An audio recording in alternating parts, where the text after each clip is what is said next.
Hi! Thank you for coming back. It's Sir Ivy again. Are you ready with our new lesson for today?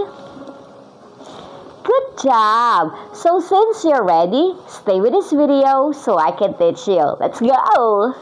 Right, so our lesson for today is the letter H. This is the mommy letter H and this is the baby letter H. The sound of letter H is para ka lang humihinga pero walang tunog. Ang paghinga sa bibig, like okay?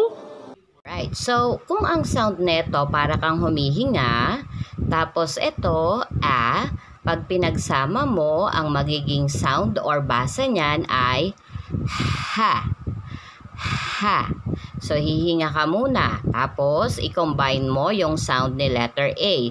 So, that will be ha. Ha.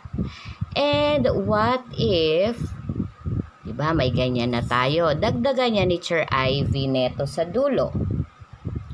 So, paano ang basa niyan? So, that will be ha. S. One more time. Ha. S. Diba ang dali? Paano kung tanggalin to ni Teacher Ivy? Tapos, ilagay ito sa dulo. So, that will be ha. One more time. Ham. Diba? Hihinga ka muna dito. Tapos, isusunod mo yung sound ni A, like a. So, pag pinag-combine sila, that will be ha. And then, sound neto, So, that will be ham. Diba? Madali. How about this word? So, pagsasama-samahin lang natin yung mga sound nila. So, simula tayo dito. Hihinga ka lang. Tapos, isama mo yung sound neto. Pag pinagsama sila, yan ay ha. Tapos, ang sound neto, k. So, that will be ha, k.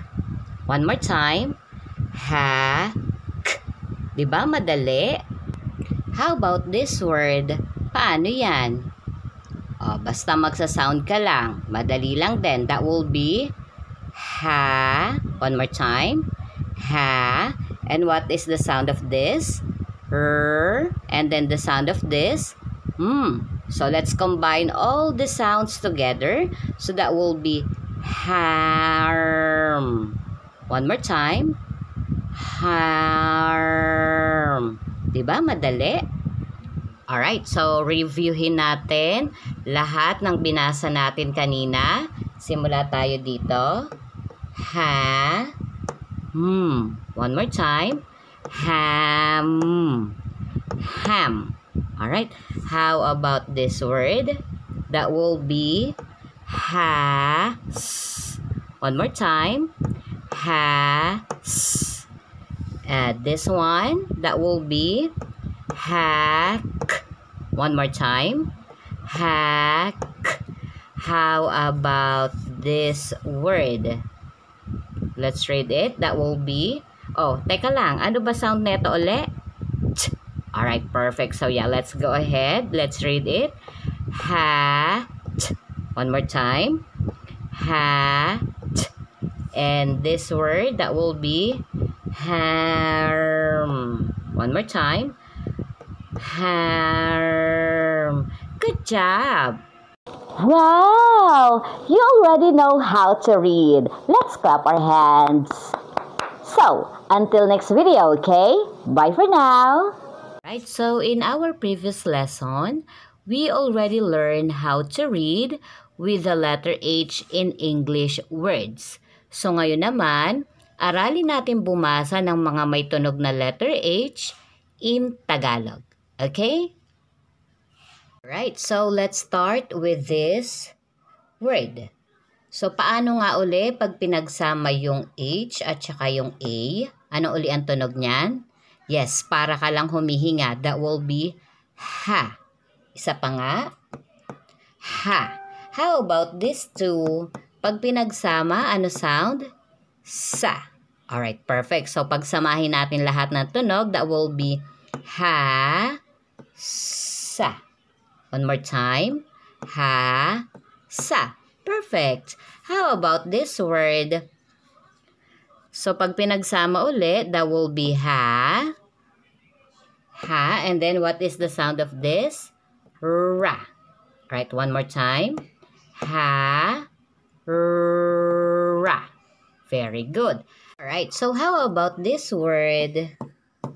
Simple lang din. So, tutunog lang ulit tayo. Ha. Pagkatapos, ano nga ulit ang tunog neto? L. Kasama ng a, that will be la.